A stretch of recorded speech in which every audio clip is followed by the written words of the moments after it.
Well, good afternoon, everyone. I hope that this is a lovely day for you. This is kind of a weird day for us. It's 90 degrees out there. One would think at the end of October, but then I have to remember, oh no, this is Northern California. The bad thing, though, that there is a fire going down around the Sonoma area, and PG&E has turned off the electricity because they think that the winds are going to get up to about 30 miles an hour. So they've been doing that lately. This is the new norm around here. As soon as the wind starts blowing, PG&E goes, uh-oh, and off goes the power. We have power out here today. They have power in Ione, but right up the road in Jackson, no power. So the kids are without power, the boys are without power. My granddaughter, though, they got a generator, and so they've got their generator, and so they do have power today, but you can't go shopping. None of the stores are open. I can't even believe how much money this has got to be costing, just everybody in general. So anyway, that's what's going on in Ione today. I thought today I would talk a little bit about my routine. My routine is gotten pretty much set in stone. I guess if you do something for, a week or so, it starts to become a habit. And so my routine is becoming a habit. And I used to start off my morning with the glass of water and lemon juice. That's got a little bit hard on my system. I decided not to do that anymore, so I've substituted that for aloe vera juice. And then, so I do the aloe vera juice in the morning, and I make a smoothie. And the smoothie can feature just about anything as long as there's a banana in there, hemp seed, chia seed, and I love they just came out. It's called oat milk. And now Travis told me I can make oat milk. It's very easy to make all kinds of milks. You can make oat milk, you can make almond milk. But anyway, I'm choosing to buy it. Anyway, it's really good, so I've been using oat milk in the smoothies. Then I do my Austin Gow morning wake up your energy video, routine, whatever. And that takes about 10 minutes. And then I do the scoliosis video and the exercises for scoliosis, straightening your spine, or the muscles, strengthening the muscles that are holding your spine up. And then I do the walk. We've talked about the walk up the hill behind the mobile home and up around the edge of the park. And then back down here, and that is a half a mile. I take my phone with me, and it counts your steps. And also in case something would happen and I needed to call an ambulance. Oh, God. Anyway, so I do the morning walk and then come back here, and I've been, take a shower. But what I've been doing also is the skin brushing. That was another little tip I picked up from Lily Coy. I had read about the skin brushing before, and I had done it before, but then, I kind of got out of the habit. Well, she was talking about skin brushing again, and I realized, well, that's right. It drains your lymphatic system. It gets your lymphatic system going.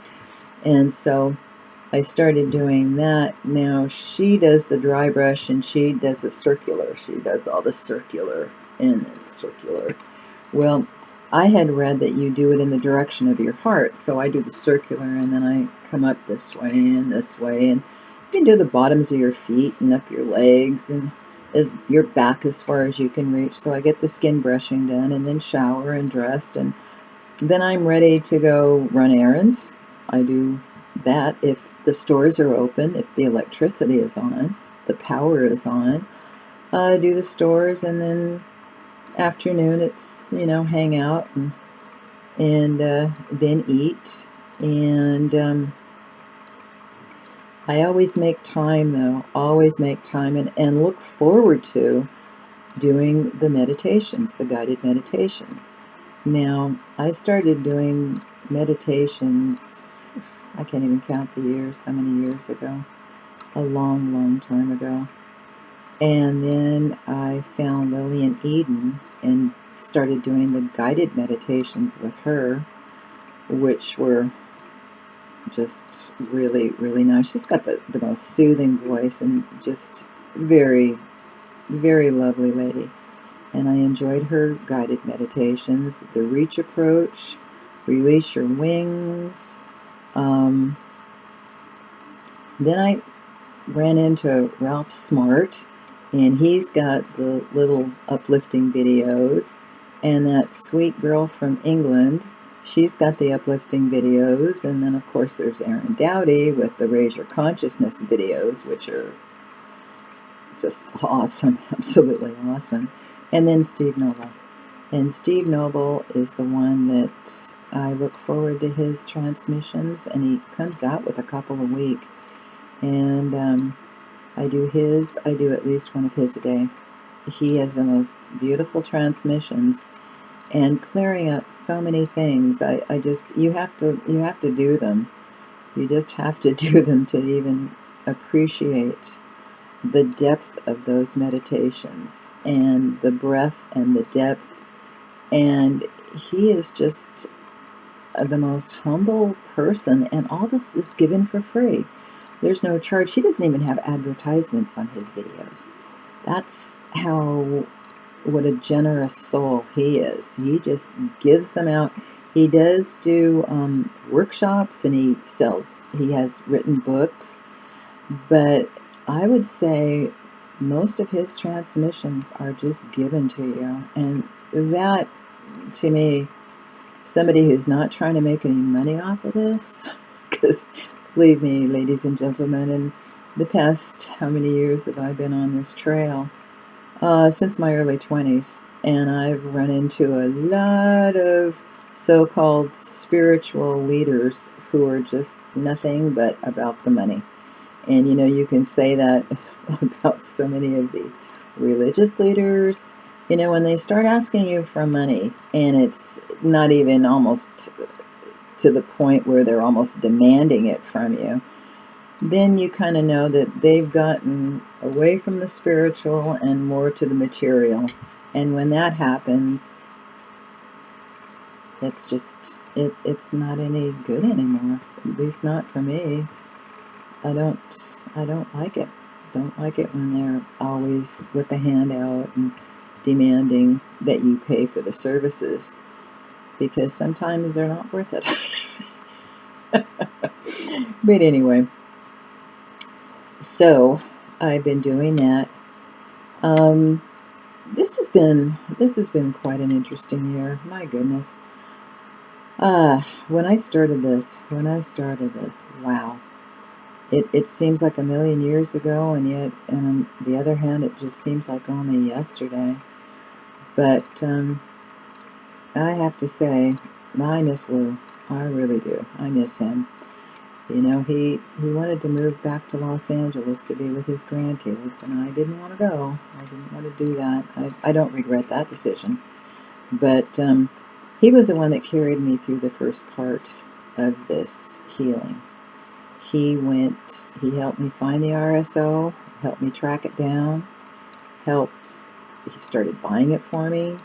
He would go down to H Street and buy it when I wasn't feeling up to going down there. I just didn't feel like getting up and getting dressed and going anywhere. And he was very, very, very good about that. It's kind of funny, I had said about the quilt. I was working on that quilt, and I finished that quilt the day before little Evelyn was born. And yes, that is her name. She retained the name of Evelyn, and so I finished up the quilt the day before she arrived, and she's a healthy, bouncing, beautiful baby girl.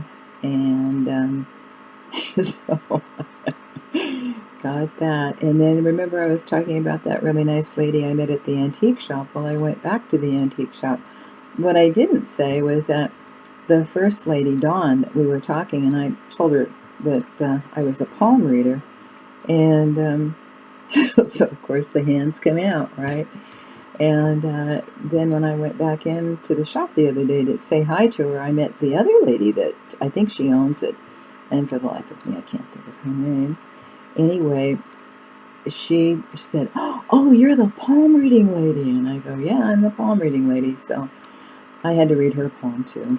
Well, it turned out that they're having some kind of a Halloween days in Ione tomorrow and Saturday, and so guess who's going to be palm reading from 11:30 to 2:30 at their shop. And it's really nice because they've got a little area in the back. You can see there's the shop, and then they've got like windows and a little seating area with a couch, and I think there's a table there. And so I'll bring a candle, and I might bring my notepad. I don't know if they've got Wi-Fi in there, so I don't know what kind of music, but I don't know if I need all that anyway. I don't really need to dress like a gypsy. I don't need all the props, I just do it. And so I've got that going on tomorrow, and that should be fun.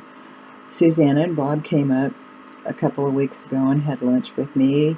Sharon came up and had lunch with me about a week ago. And, God, it was nice seeing Sharon. And I'm going to be going, Lou and I still have a couple things left at Nita's house that she stored in the garage. And so we're going to go down there, and next Tuesday, I think we're going down and we're going to see Nita. So who else? I might even make a trip over to Trader Joe's and Sprouts. Who knows? Who knows? I just might. I kind of miss Trader Joe's, and I kind of miss Sprouts. There's a couple things that I can only get there. So let's see. That's my routine. That's the story of my life, folks. That's what's going on up here. But you know, Lou had taken me through the first part of my healing this year, and then coming up here, I realized that I had that cognition the other day that this has been kind of like going to. Remember back in the olden days, they had the convalescent homes. Well, this is kind of what like a convalescent home would be, where you just kind of get the fresh air and the good food and the rest and the relaxation, and you don't have to do housework or yard work or doing much of anything that you don't really want to do. And so that's what this is kind of like my convalescing period. I don't think I would have been ready to go into an apartment right away. For some reason, I think that going from the house to then by myself in an apartment, and then, you know, because it's taxing, putting things away and unpacking boxes and doing all that, that would have been, I think, a little bit too much. So this way, I get this nice little period in between, and I can rest up and get my strength back. This is 10 months now. And I've kind of thought about calling UC Davis and you know, Dr. Iglewitz or whatever her name was, or maybe Dr. Bold, and saying, "Hi guys, I'm still around." And but then I thought, nah, why bother? Why bother? They don't really care. They had washed their hands of me as soon as they heard that I was going to be doing the THC treatment. They washed their hands of Linda. Remember, they sent me back to Native American Health. And that was another thing. I thought there was a Native American Health up here. Well, it's not the same. There's a clinic up here, but it's not the same folks. And so I'm not changing. I will be going down there whenever I need to go down there. So I suppose I should get an MRI, but I'm not in any particular hurry to do that. I feel like as long as I feel decent and I'm not like sliding backwards, I don't know. What do I need to go for? Isn't that why I went in the first place? It's because of the way I was feeling. You know, I felt bad, so I went to emergency. Well, I don't feel like that anymore, so I guess I'll get around to it. There's no pressing hurry. There's no hurry on anything anymore. It just seems like I've got all the time in the world. I can just take my time and enjoy life. So that's what I'm doing. I'm just taking my time and enjoying my family and enjoying my friends, and a lot of Facebook and Scrabble. Still playing Scrabble. My God. Yes. Did I say it's been 50 years? Did I say that? Scrabble. Yeah, I think it's been like 50 years, close to 50 years. Yeah, that Margaret and I have been playing Scrabble. And we started off, of course, back in the olden days when you had to be in the same room to play Scrabble. You know, the board game on the kitchen table. And Peggy says she remembers those days, and she remembers thinking that she'd really like to be able to play Scrabble with us too. Well, guess what? Yes, now she plays Scrabble too, and no, we don't even have to be in the same state anymore. Yeah, good old notepads and Scrabble Online. Thank you, Scrabble Online. So, play Scrabble. We have a good time. We just have a good time. And so I think that's going to be where I'm going to say goodbye. And thank you for watching. And I hope that everybody is having a wonderful, wonderful day. So goodbye.